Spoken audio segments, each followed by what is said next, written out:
সারা বছর নাকি গোসল করে না, বছরে একবার গোসল করে, আর ওই গোসলের পানি বরকতের নিয়তে মুরিদরা সব খায় ফেলায়। জনপ্রিয় ইসলামিক বক্তা মিজানুর রহমান আজহারীর একটি ভিডিও সম্প্রতি সামাজিক যোগাযোগ মাধ্যম ফেসবুকে ভাইরাল হয়েছে। এ প্রসঙ্গে ঢাবি ছাত্র ইউনিয়নের সভাপতি মেঘমল্লার বসু বলেন, চাইলে আজহারীর ভিডিওর বিরুদ্ধে মামলা করা যায়। রাজু ভাস্কর্যের সামনে বাউল সরকার গ্রেফতার ও তার ভক্তদের ওপর হামলার প্রতিবাদে অবস্থানকালে তিনি হুঁশিয়ার করে বলেন, যদি আগুন নিয়ে খেলতে চান তাহলে এই খেলায় কিন্তু আমরাও নামবো। আজকে আজহারীর একটি ভিডিও সারা ফেসবুকে ভাইরাল হয়ে আছে, চাইলে সেটা নিয়ে মামলা করা যায়।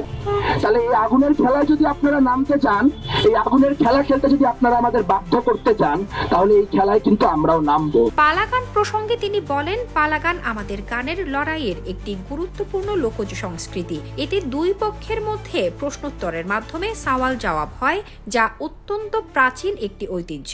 তিনি প্রশ্ন তোলেন, এই পালাগান তুলে দেওয়ার পায়তারা কারা করছে?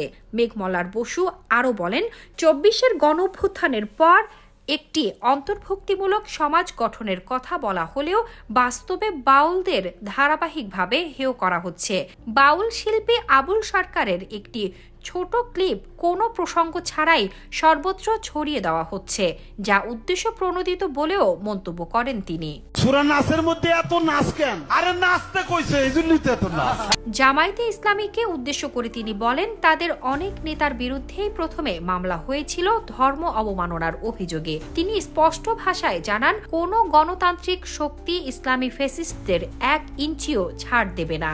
বাউল শিল্পী আবুল সরকারের নিঃশর্ত মুক্তি না হওয়া পর্যন্ত এই প্রতিবাদ ও লড়াই চলমান থাকবে বলেও ঘোষণা দেন তিনি। পাশাপাশি বাংলাদেশে ক্রমবর্ধমান ধর্মীয় ফ্যাসিবাদের বিরুদ্ধে কঠোর অবস্থানের কথা জানিয়ে বলেন, এদেশে যে ধর্মীয় ফ্যাসিবাদ দানা বাঁধছে তাদের বিষ দাঁত উপড়ে ফেলতে হবে।